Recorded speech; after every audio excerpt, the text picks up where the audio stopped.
Anura Kumara දිසානායකව දිනෙව්වේ Ranil Wickremesinghe මහත්තයානේ. I brought you into politics. Shut up and sit down.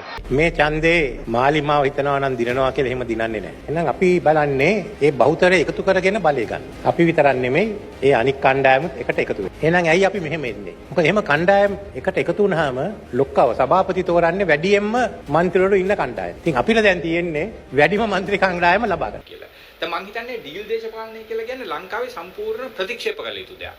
මම නම් කිව්වේ මේ එල් බෝඩ් කාර්යෝ දාන්න එපා පළපුරුදු අය දාන්න කියලා. කොහමද එල් බෝඩ් කාර්යෝ දැම්මා. දැන් වාහනේ අප්පල ඉවරයිනේ. ගන්න කෑලි තියෙනවා.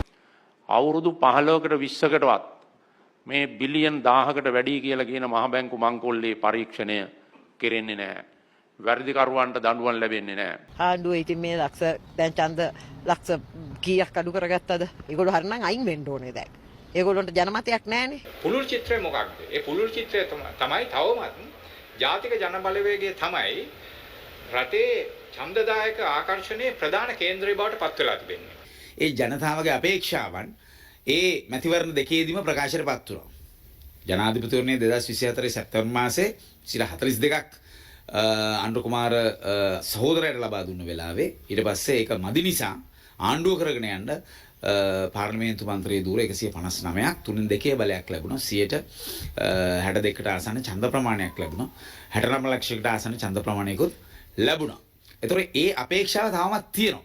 මෙවර පළාත් පාලන මැතිවරණයේදීත් අපි විශේෂයෙන් අවධාරණය කරන්න ඕන කාරණේ තමයි ඒ අපේක්ෂාව තවදුරටත් මේ ජනතාව තුළ තියෙනවා. ඒකේ කඩාවැටීමක් තියෙනවා. ලක්ෂ 23ක් ඡන්දේ මාලිමාවට නොදීම ඇතුලේ මාස 5ක් ඇතුළත අනිත් විශේෂයෙන් මේ සියලුම දේශපාලන පක්ෂ ඉතිහාසයේ තිබෙන වලට වඩා වෙනස් අලුත්ම සංස්කෘතියක් තියෙන දේශපාලන ව්‍යාපාරයක් බලයටපත් වෙලා තියෙනවා කියන ප්‍රහර්ෂය ජනතාවට තිබුණා. ඒ උද්‍යෝගයේ ජනතාව තුළ තිබුණා.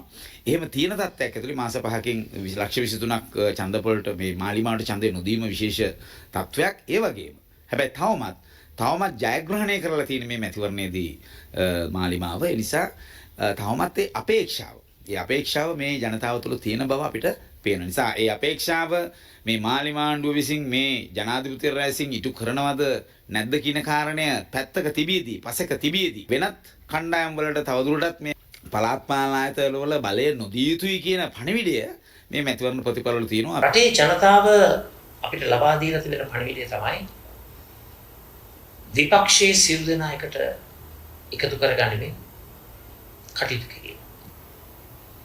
විපක්ෂයේ සියලුම බලවේග එකතු විය යුතුයි කියන ජනමතය තුළ ඒ අභියෝගාත්මක වගකීම් ඉෂ්ට කරන්නට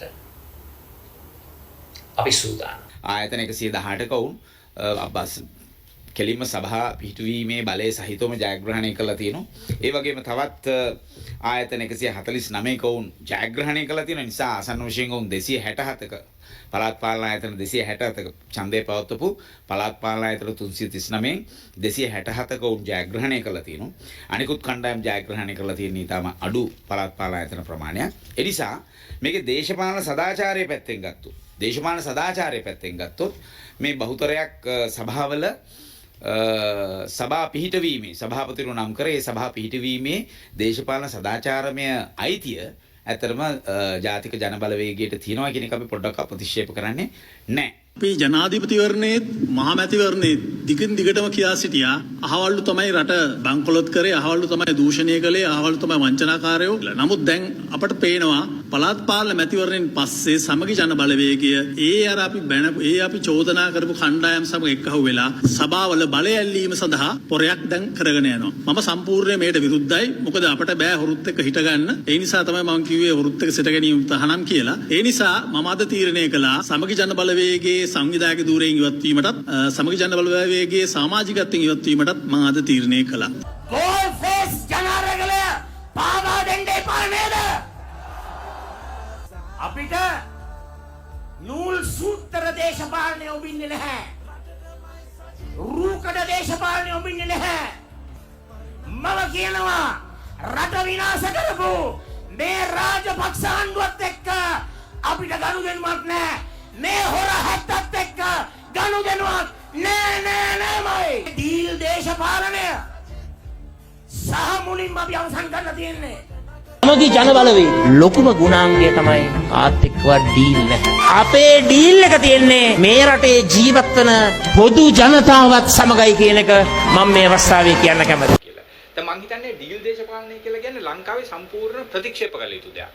ඉතින් මං හිතන්නේ ඒක ඒ වගේ එකක් ඒ වගේ කටයුත්තකට දැන් ඔය කොළඹ නගර සභාවේම ඔය ස්වාධීනව තරඟ කරපු අය අල්ලගෙන අරව මේව කරගෙන ඉතින් අපි දන්නේ ඒගොල්ලොත් එක්ක මොන වගේ ඒගොල්ලෝ මොන අරමුණු සඳහා එයිද?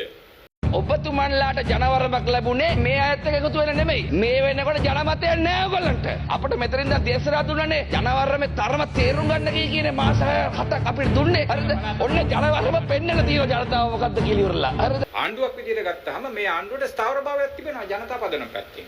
පාර්ලිමේන්තුවේ 3/2 බලයක් තියෙනවා, ජනාධිපති බලය තියෙනවා, සෑහෙන පළාත් පාලන ආයතන සංඛ්‍යාවක මූලික බලය තිබෙනවා. සහ එක තනි විපක්ෂයක් නැහැ බලවත්. ඉතින් එකම දේ තියෙන්නේ ඔය මේ සමාජ මාධ්‍ය වගේ මේ ටිකක් බලවත් ඔය ජනමාධ්‍ය විරුද්ධයි. ඒවා එච්චර ලොකු දේවල් නෙමෙයි. ඇත්තටම ජනමාධ්‍යයට ඔය ඔක්කොම කන්ට්‍රෝල් කරන්න පුළුවන් නම් මේ ජාතික ජන බලවේගය ජයග්‍රහණය කරන්නේ නැහැ. ඔළුවෙන් හිටගෙන කිව්වත් සජිත් ප්‍රේමදාස සමගි ජන බලවේගයේ නායකයාට ඒ ගැන අවබෝධයක් නැහැ. අද තියෙන ලොකුම ඩීල් එක මාලිමාගේ අලියාගේ ඩීල් එක කියන එක මම කියන්න කැමතියි. මේ ඡන්දේ මාලිමාව හිතනවා නම් දිනනවා කියලා එහෙම දිනන්නේ නැහැ. සියලුම දේශපාලන පක්ෂ කියන්නේ සියලුම දේශපාලන පක්ෂ කියන්නේ විරුද්ධ පක්ෂයේ දේශපාලන පක්ෂත් සමග අත්වල බැඳගෙන වැඩ කටයුතු කරනවා. ඒ වගේම එක්සත් ජාතික පක්ෂත් සමගත් අපි සාකච්ඡා කරනවා. මම හිතන්නේ මේ தත්ත්වය කළමනාකරණය සම්බන්ධයෙන් ආණ්ඩුව තවත් තමන්ගේ කැපැසිටි එක තමන්ගේ ධාරිතාවය වර්ධනය කර ගැනීම සහ යම්කිසි ප්‍රඥාවන්ත ප්‍රවේශයක් අනුගමනය කිරීම අවශ්‍යයි කියලා මම හිතනවා. මොකද එහෙම නැත්නම් මේ ඊටාම සංකීර්ණ දේශපාලන වාතාවරණයක් තුළ මේ ජනතා අභිලාෂ වඩා ඉදිරිගාමී ලෙස නියෝජනය කිරීමට ඇති හැකියාව ආණ්ඩුව විසින් දුර්වල කරගන්න ලැබීමට ඉඩ තිබෙනවා.